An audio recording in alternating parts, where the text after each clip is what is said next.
Okay, we're at the point now where we have put in a blank page and we have put in a cover page. It's important that you put those two pages in first before you do anything else.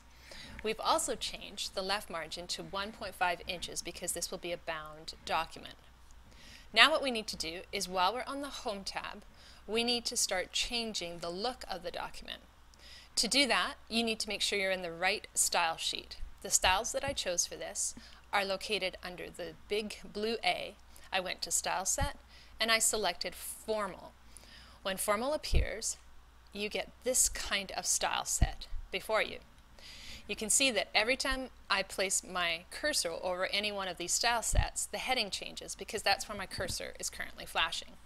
This is the one I'm most interested in. This is heading 1. I like it.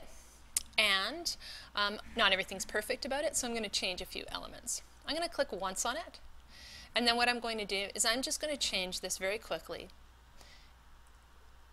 and I'm going to give it a bold title. Because I'm only using this once at the very beginning of the content of my document, then I don't need to do any other changes. The next thing I'm going to do is I'm going to change all of the subtitles. Those are sometimes called side headings of this report. To do that, I'm going to create new styles. And so the first thing I'm going to do is I'm going to click on the word Introduction and highlight it. And then what I'm going to do is there's this tiny arrow below the words Change Styles. What I want to do is I want to, first of all, select a heading that works. Now this one's okay, heading 4, but it's in the center and I don't really like the font. So I'm just going to select it. And then right back here where this arrow is, I'm going to select that arrow to bring up the dialog box. So highlight the word, click on the heading that you wish to use but you want to modify in some way, and then click on the paragraph dialog box.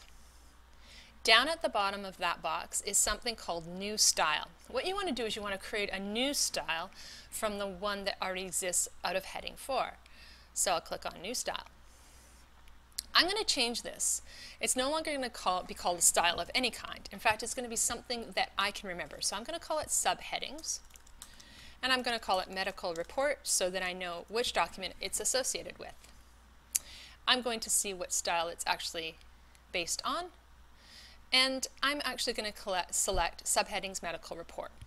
So Subheadings here is the new name for the file. It's a paragraph style. It's based on the original style of heading 4, and the style for it right now is called Subheadings Medical Report. I'm going to put it so that it is left justify. I'm going to change the font. I am going to adjust the size. That's not all. I don't like the spacing both before or after the subheading. So the next thing I'm going to do is go to the word Format, select the word Paragraph, and then change the indents and spacing.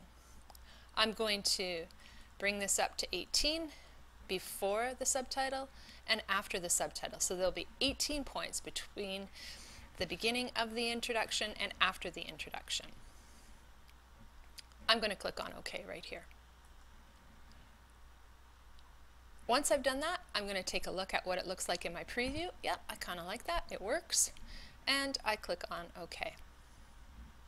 Looks good to me.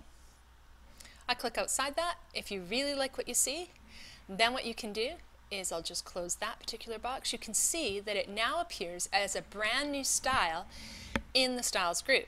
Now, if there's a few things that you wanted to modify, say for instance you wanted to change that to bold, you can always go back to the subheading, click on the word Modify, and then make any changes that you wish.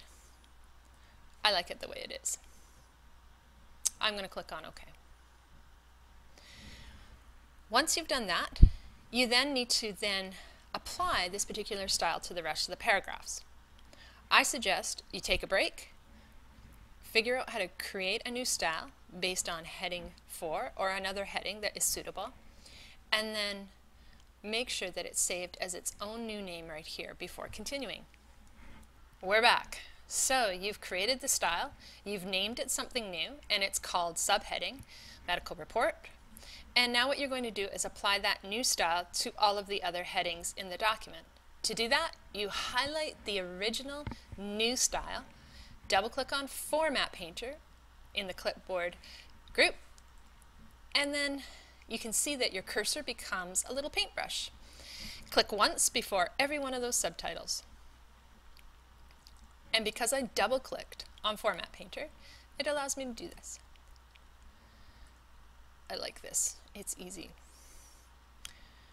All right, I'm going to stop there and allow you to do that. We're back. And what we've noticed is I'm going to deselect the Format Painter because as I scroll through my document, you can see that I've applied the format using the Format Painter. Next thing we need to do is we need now to format all of these paragraphs. So I am going to click in front of the first paragraph, which is called Normal for now. And where do I go? While this is selected, I am going to go over to this particular area here and I am going to select a new style. So I click on New Style, and I'm going to change this from Style 1, which was based on the normal paragraph formatting, and I'm going to call it something different. So let's call it Indent. I am going to then select Indent for this, and then I'm going to make a few other changes. I'm going to change this to Arial. I'm going to change this to 12 point. And then down here in the bottom left-hand corner, I'm going back to that paragraph dialog box, and I'm going to change so that the spacing is 12 points before and 12 points after. Once I've done that, I am going to ensure that all lines stay together. So keep with the next and keep all lines together under line and page breaks. So I don't want any lines heading off on one page on their own. I want to keep all these paragraphs together. Go back to indents and spacing. The other thing I want to do is I want to ensure that the first line of every paragraph is indented by 0.5 of an inch. I look to see whether that's correct. I look at this particular preview, looks good to me. I click on OK. Let's check out what this preview looks like. Yeah, looks good to me. I have the right font. I'll click on OK. That's what you get. Now what I want to do is exactly the same thing. I highlight this information, I double click on the Format Painter, and I apply that to every one of the paragraphs. That is how you apply a style, create a new style, or modify a style in order to ensure that those new styles appear. If you look now up in my styles area, I have an indent style and a subheading style. It's really important that if you're going to create a new style, that you create it according to a name that you'll remember when you want to do it again.